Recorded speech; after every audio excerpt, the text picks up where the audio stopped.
Hello student, welcome back my YouTube channel जिसका नाम है फ्रेंड्स एकेडमी गया वाले। ठीक है, आज हम लोग पढ़ेंगे पैरेलल लाइन के बारे में। आज हम लोग किसके बारे में पढ़ेंगे? पैरेलल लाइन के बारे में। ठीक है, पैरेलल लाइन पर होता है क्या, जो समझो। पैरेलल उसको कहते हैं दो या दो से अधिक लाइन जिसको आगे या पीछे बढ़ाने पे ना कटे, आगे या पीछे बढ़ाने पे ना कटे। ध्यान समझना। ठीक है, अच्छा। इसमें एक और खासियत होता है, इसका हर जगह क्या होता है, डिस्टेंस क्या होता है, सेम होता है। हर जगह डिस्टेंस क्या होता है, इसका सेम होता है। इट मींस कहने का मतलब है इसको आगे पीछे बढ़ाने पे ना कटे और सब जगह डिस्टेंस क्या होगा, सेम होगा।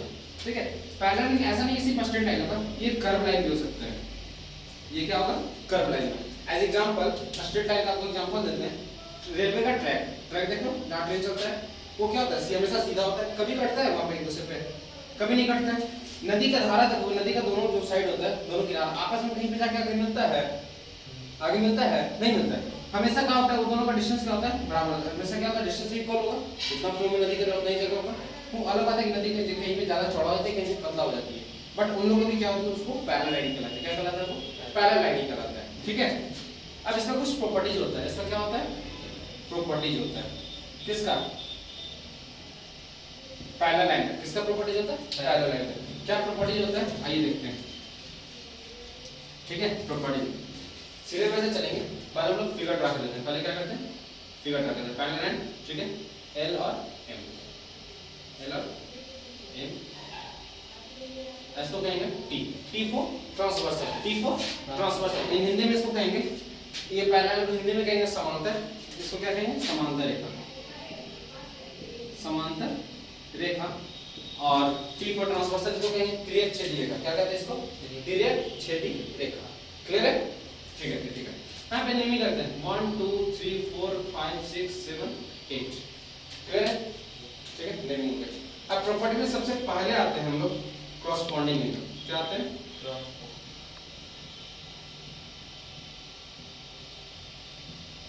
Corresponding angles. इसको हिंदी में कहते हैं संगत कोण। हिंदी में क्या कहते हैं इसको? संगत कोण।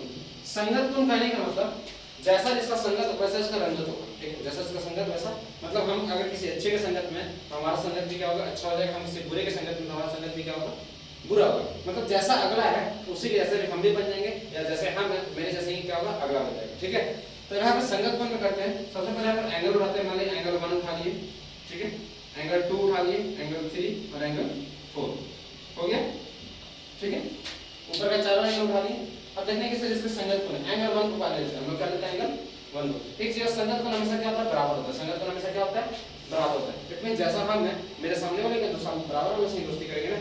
कि हम क्लास 10 में पढ़ रहे हैं, क्लास 5 के बच्चे से दोस्ती करेंगे, ऐसा होगा? नहीं होगा। संगत कोण हमेशा क्या होता है, बराबर वाले में होता है। और ये क्या होगा, बराबर ही होगा। ये क्या होगा, बराबर। ठीक है, तो एंगल 1 हम देखते हैं। एंगल 1 क्या है, एल जो पहला है, एल के ऊपर, एल के क्या है, ऊपर, एल के ऊपर है कि नहीं एंगल 1, एल के ऊपर और टी के लेफ्ट साइड, टी के लेफ्ट साइड। इसी तरह से एंगल एम नीचे लाइन एम में देखेंगे, ऐसा कौन है जो एम के ऊपर है और टी के लेफ्ट साइड है, ऐसा कौन है? 1 के देखेंगे तो ऐसा 5 है, ऐसा कौन है, 5 है। एम के ऊपर और टी के लेफ्ट साइड है कि नहीं है? तो एंगल 1 का किससे हो जाएगा, क्या हो जाएगा, एंगल 5 हो जाएगा। क्लियर है? ठीक। अब 2 में आइए सर, 2 का 2 क्या है, एल के ऊपर है, टी के राइट साइड, एल के ऊपर टी के राइट साइड। क्लियर है? तो एल के ऊपर इसमें देखेंगे एम के ऊपर और टी के राइट साइड कौन सा एंगल है, तो एंगल 6 है। कौन सा एंगल है, 6 है। यहां पे क्या हो जाएगा, एंगल 6 हो जाएगा। क्लियर है? एम में देखेंगे नीचे आ जाएगा 3 में, एल के नीचे और टी के राइट साइड, एल के नीचे और टी के राइट साइड है कि नहीं, 3 है। फिर उसी तरह एम में, एम के नीचे और टी के राइट साइड, एम के नीचे और टी के राइट साइड, ऐसा कौन सा एंगल है, 7 है। एल के नीचे टी के राइट साइड है 7। यहाँ पे भी एल के नीचे और टी के राइट साइड, जैसा 3 वैसा 7। उसी तरह इधर है, जैसा 4 वैसा क्या हो जाएगा, 8। क्लियर हो गया कॉरस्पॉन्डिंग एंगल? ठीक है, सेकंड आते हैं हम लोग अल्टरनेट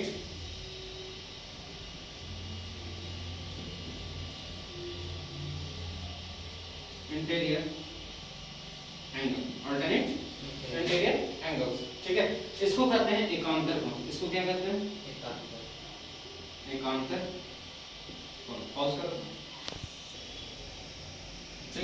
एकांतर कोण, अल्टरनेट इंटीरियर एंगल जिसको कहते हैं एकांतर कोण। अब एकांतर कोण को सिर्फ पहले समझिए सर इंग्लिश नेम से, इंटीरियर, अल्टरनेट और इंटीरियर। इंटीरियर मतलब होता है अंदर, अंदर वाला, इंटीरियर मतलब अंदर वाला। अब इसमें देखिएगा अंदर में कौन से 3 4 5 6 है, अंदर में कौन 3 4 5 6। अब 3 4 5 6 है और एक कह रहा है अल्टरनेट। अल्टरनेट करने का मतलब एक छोड़ के, जैसे मंडे है तो मंडे को अल्टरनेट करेंगे, तो मंडे को ट्यूसडे छोड़ के वेडनेसडे, थर्सडे छोड़ के फ्राइडे। तो हम एक पहले लिख लेते हैं हम लोग एंगल 3। अब बताओ तो 3 के बाद क्या आता है 4, लेकिन यहाँ पे क्या है अल्टरनेट, तो 4 छोड़ के क्या हम लोग पढ़ेंगे 5।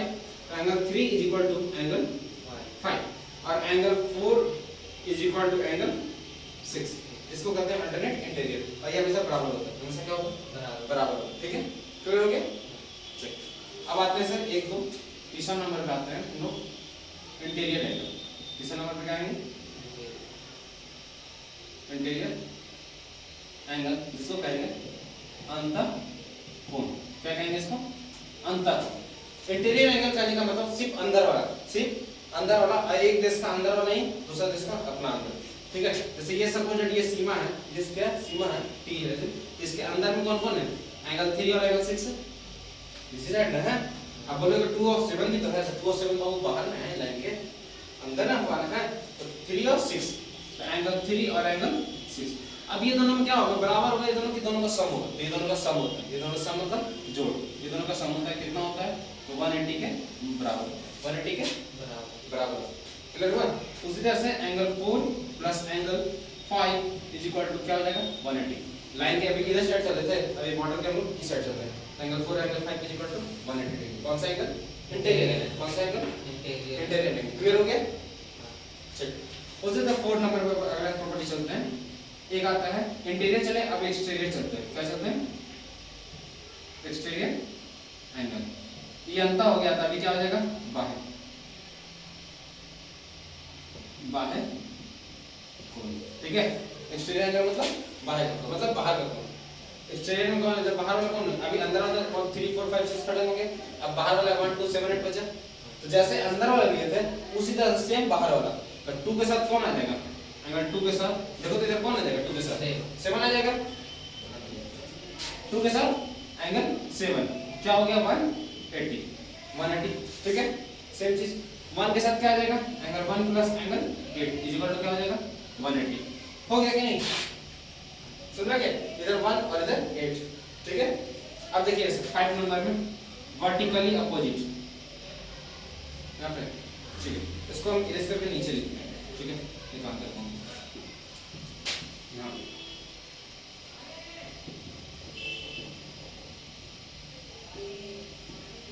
वर्टिकली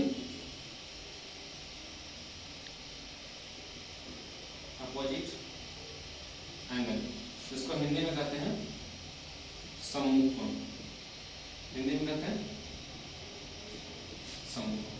अब बता सम्मुख कोण किसको कहते हैं, जो मुख के एकदम सामने, मुख के सामने, मेरे मुंह के सामने बराबर आके कौन खड़ा होगा, मेरे बराबर वाला हैसियत वाला है, नीचे ऐसे तो ला जाएगा मेरे सामने खड़ा होने का नहीं, मतलब मेरे हैसियत वाला मेरे सामने जो बराबर हमसे बराबर होगा वही होगा खड़ा होगा।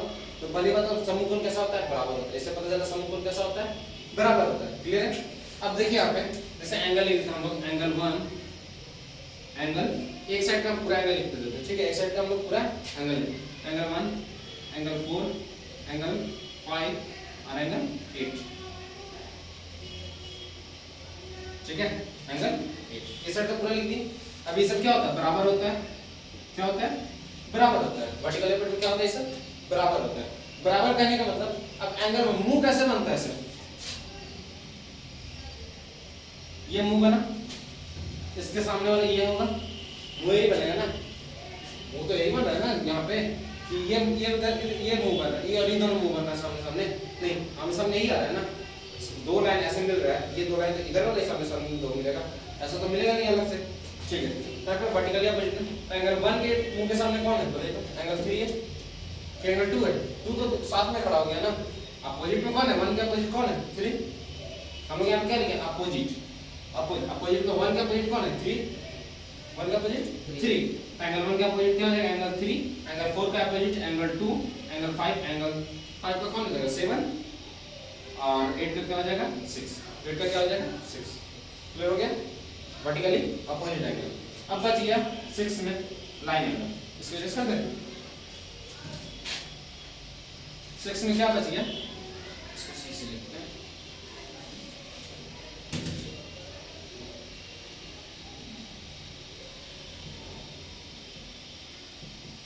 सिक्स में बच गया सर लाइन एंगल। 6 में क्या बच गया,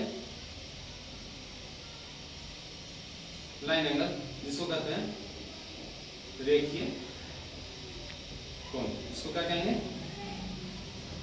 रेखीय कोण। ठीक है, रेखीय कोण कहने का मतलब एक लाइन पे का कोण, एक लाइन पे का कोण बना। एक लाइन पे कितना डिग्री होता है, 180 डिग्री।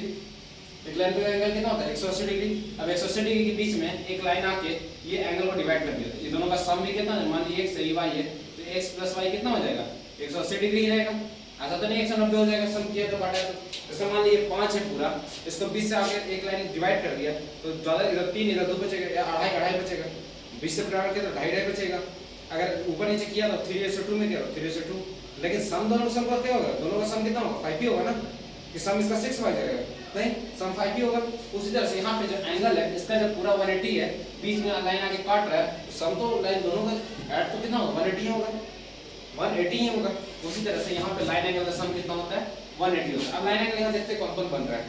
पहला लाइन ए है, ए पे टी ऐसे सीधा आगे गिरा, तो इस पे कौन बन रहा है, एंगल 1 और एंगल 2 बन रहा है, एंगल 1 और एंगल 2 बना, angle 1 plus angle 2 is equal to 180 degree. ठीक है, अब बताइए तो एक टी भी तो लाइन ऐसे सीधा है, जिस पे ए लाके गिरा है, तो 2 और 3 में एंगल बन रहा है, angle 2 plus angle 3 is equal to 180 degree. उसी तरह से 3 और 4 angle 3 plus angle 4 is equal to 180 degree.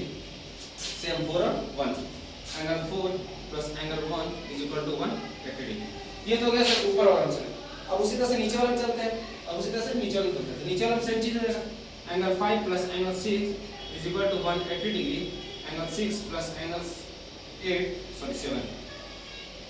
Is equal to 180 degree, angle 7 plus angle 8 is equal to 180 degree, angle 8 plus angle 5 is equal to 180 degree. हो जाएगा नहीं line angle, line एक line पे का बना एंगल है, चाहे लाइन ऐसे बने, चाहे लाइन ऐसे बने, चाहे लाइन ऐसे बने, चाहे इधर से बने, हम तो एक ही लाइन है।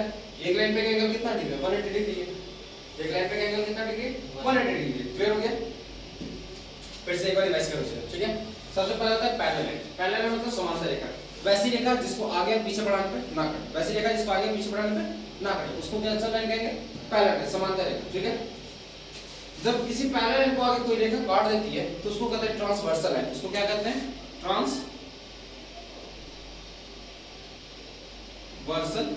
लाइन, मतलब तिर्यक-छेदी रेखा। ठीक है, जो कि यहाँ पे टी काट रहा है, जो कि यहाँ पे टी काट रहा है, इससे बहुत सारे एंगल बना, एंगल 1 2 3 4 5 6 7 8 सब नेमिंग करनी है। क्लियर है, इसका कुछ प्रॉपर्टी होता है, इसका कुछ प्रॉपर्टी होता है। प्रॉपर्टी में सबसे पहले आता है कॉरस्पॉन्डिंग एंगल, जिसको हम कहते हैं संगत कोण। संगत कोण का कॉरस्पॉन्डिंग एंगल कहने का, संगत कोण कहने का मतलब जो जैसा एंगल रहेगा उसी के जैसा दूसरा भी एंगल रहेगा, उसी के जैसा दूसरा, जैसा इसका रंगत होगा वैसे कहीं दूसरा का रंगत होगा। सो 1 है तो 1 का रंगत 5, 2 है 2 का जैसा 6, मतलब 2 लाइन के ऊपर है और टी के लेफ्ट साइड है, राइट साइड है, उसी तरह से एंगल 6 भी है, एम के ऊपर है और टी के राइट साइड है। क्लियर हो गया, सेम चीज इस तरह से। उसके बाद अल्टरनेट इंटीरियर एंगल।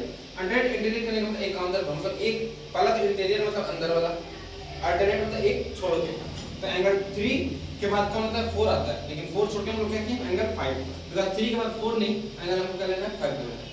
3 के बाद एंगल 5 और 4 के बाद 6। ठीक है, ये क्रॉस चलता है, ये क्या चलता है, अंदर में क्रॉस चलता है।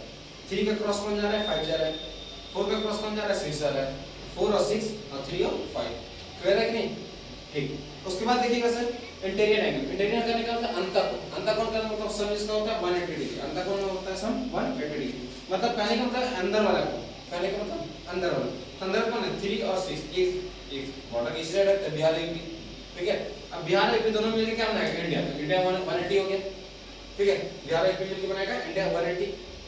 अब चलिए सर इधर कराची और इस्लामाबाद मिलकर क्या बनाएगा, पाकिस्तान। क्या मिले, इन लोग का अपना सम होगा 4 + 5 इक्वल टू क्या आ जाएगा, 180 डिग्री। तो उसका क्या होगा, एक्सटीरियर एंगल मतलब बाह्य कोण, एक्सटीरियर एंगल मतलब बाह्य कोण। अब जो अंदर वाला हम लोग लिए उसी का